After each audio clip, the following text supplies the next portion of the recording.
hebatnya orang miskin itu kalau ngamal itu dramatis. Betul itu.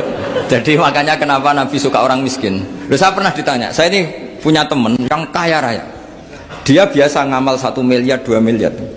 Dia nggak terima sama fatwa saya, Gus kenapa Anda masih muji orang miskin? Ngamalnya tuh banyak saya sekali ngamal bisa 1 miliar, setengah miliar.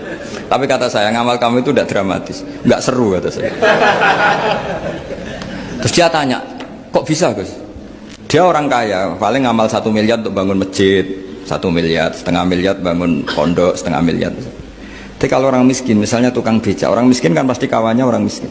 Kan nggak mungkin orang miskin utang Abu Rizal Bakri, utang Yusuf Kala, kan nggak mungkin. Kenal saja ndak. Orang miskin kan utangnya sesama orang miskin. Itu pasti itu kan hukum sosial itu. Nah ternyata itu apa? Hari itu anaknya ndak makan, hari itu istrinya mau kelahiran. Utang sesama miskin, diutangi 50.000. Tapi uang ini dramatis. Kalau hari itu nggak makan mati. Artinya apa? Ada orang amal 1 miliar untuk bangunan, kadang aksesoris, yang satu ngutangi 50.000 tapi taruhannya nyawa. Nah sekarang menyelamatkan nyawa sama bangunan keren mana? Maka berbahagialah orang miskin karena komunitas mereka ini utang piutang urusan apa? Nyawa. Jadi ini lebih dramatis ya, lebih dramatis, lebih keren. Nah, makanya utang piutang orang miskin itu paling diabadikan Quran karena lebih keren, lebih keren karena nyawa apa? Loh saya ini kan termasuk kecil sudah kiai agak keren, sudah kiai agak mapan. Itu kalau orang-orang kaya nawarin saya paling Gus nggak ganti mobil, nggak ganti aksesoris mobil itu nggak keren.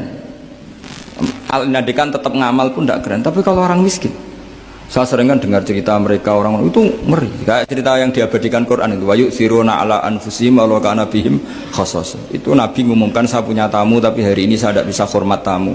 Ada sahabat yang usul, saya ya Rasulullah, perlu dicatat dulu di Arab tuh nggak ada warung, nggak ada GoFood, nggak bisa kamu pesen online terus, wah nanti delivery gitu nggak bisa. Nah terus akhirnya datang ke rumahnya, datang istri saya ada makanan, tidak ada hanya untuk jatahnya bayi. Terus ya sudah, bayinya kamu tidurkan supaya jatah itu dimakan tamunya Rasulullah. Sehingga pagi-pagi dia datang ke Nabi, kamu punya amal apa? Sehingga tadi malam ada ayat wa yu'thiruna ala anfusihim walau kana bihim khassasa. Mereka mengalahkan kepentingan dirinya sendiri meskipun punya kepentingan sendiri demi tamu tadi. Terus cerita dia, kita tamu tadi malam ya Rasulullah, yang saya sanggup menghormat, sebenarnya saya tidak punya apa-apa, hanya jatah bayi. Itu aja dramatis, bayinya ditidurin dulu tapi tidak disuntik ganja, tidak ditidurin biasa nanti kan, ditidurin biasa. Terus suami saya pura-pura nemani, lampu dimatikan. Nah mungkin tamunya saking laparnya gak penting mikir itu, yang penting makan aja. Jadi maka sebetulnya orang-orang miskin itu tidak usah hiru, wah itu orang kaya bisa ngamal masjid 1 miliar, 2 miliar. Tetap ngamalnya ini sesuatu yang tidak mendesak.